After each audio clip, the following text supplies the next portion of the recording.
बोने वाले की तमसील। मुकद्दस मत्ती की अंजील उसका 13 बाब 1 ता 23 आयात तक। उसी रोज यस्सु घर से निकलकर झील के किनारे जा बैठा और उसके पास एक बड़ा हजूम जमा हो गया।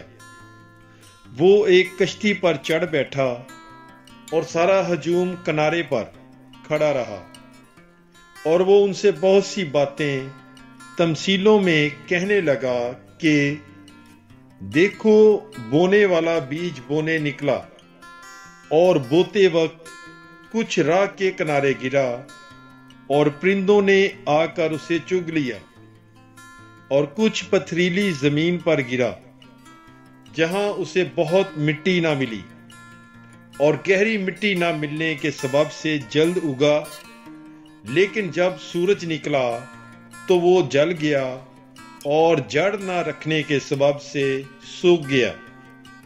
और कुछ खारदार झाड़ियों में गिरा और खारदार झाड़ियों ने बढ़कर उसे दबा लिया, और कुछ अच्छी जमीन में गिरा और फल लाया, कुछ 100 गुना, कुछ 60 गुना, कुछ 30 गुना।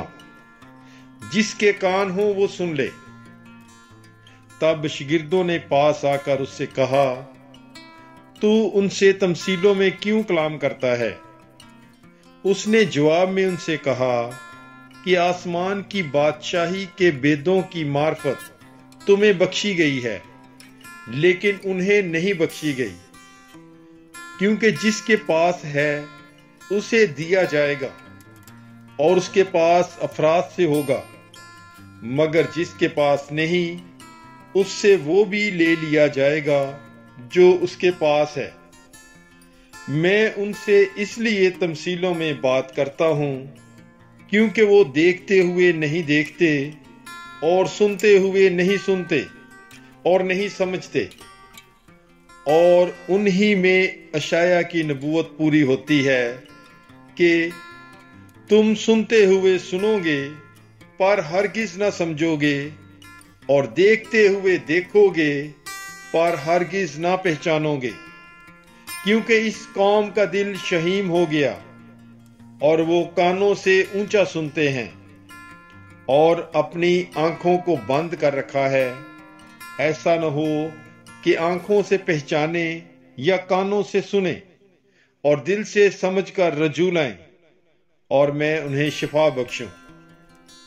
लेकिन मुबारक हैं तुम्हारी आंखें, इसलिए कि वो देखती हैं, और मुबारक हैं तुम्हारे कान, इसलिए कि वो सुनते हैं।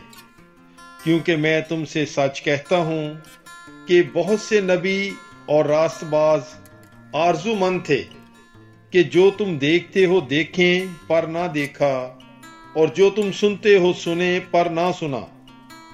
बस तुम बोने वाले की तमसील का बयान सुनो। जब कोई बादशाही का कलाम सुनता है और समझता नहीं, तो शरीर आता और जो कुछ उसके दिल में बोया गया था ले जाता है। ये वो है जो राह के किनारे बोया गया था। जो पथरीली जमीन में बोया गया वो है जो कलाम सुनता और फौरन खुशी से कबूल कर लेता है, लेकिन अपने अंदर जड़ नहीं रखता, बल्कि आर्जी है, और जब कलाम के सबब से मुसीबत या जुल्म बर्पा होता है तो वो फौरन ठोकर खाता है।